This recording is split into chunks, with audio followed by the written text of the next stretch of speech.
کیا لڑکی اگر نماز کی پابند ہے، روزے رکھنے والی ہے، اس کا رشتہ بے نماز لڑکے کو دیا جا سکتا ہے یا نہیں دیا جا سکتا؟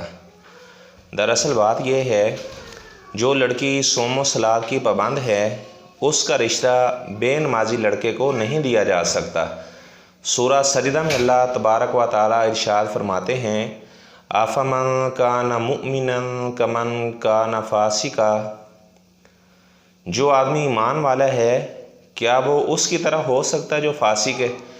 آگے اللہ تعالیٰ فرماتے ہیں لا یستوون، یہ برابر نہیں ہو سکتے۔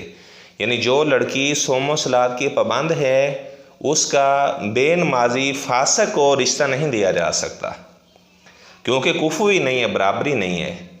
تو اس بات کا ضرور خیال رکھیں، جس کو آپ نے بیٹی کا رشتہ دینا ہے کیا وہ نماز پڑھنے والا ہے یا نماز نہیں پڑھنے والا۔ صرف مال کو نہ دیکھیں۔ بعض لوگ دیکھتے ہیں جی فلاں مالدار ہے، سافٹ ویئر انجینئر ہے، چلو رشتہ دے دیتے ہیں۔ یہ دیکھیں، سب سے پہلے دین کو ترجیح دیں۔ آپ صلی اللہ علیہ وسلم نے حضرت انس بن مالک رضی اللہ تعالی عنہ کو فرمایا تھا، بیٹا عورت کے ساتھ 4 وجہ سے نکاح کیا جاتا ہے، اس کے حسب نسب کی وجہ سے، اس کے مال کی وجہ سے، خوبصورتی کی وجہ سے، یا اس کے دین کی وجہ سے۔ تنکح المرأة لأربع، لحسبها ولجمالها ولمالها ولدینها۔ اور آپ صلی اللہ علیہ وسلم نے فرمایا، بیٹا انس فاظفر بذات الدین، ہمیشہ دین کو ترجیح دینا۔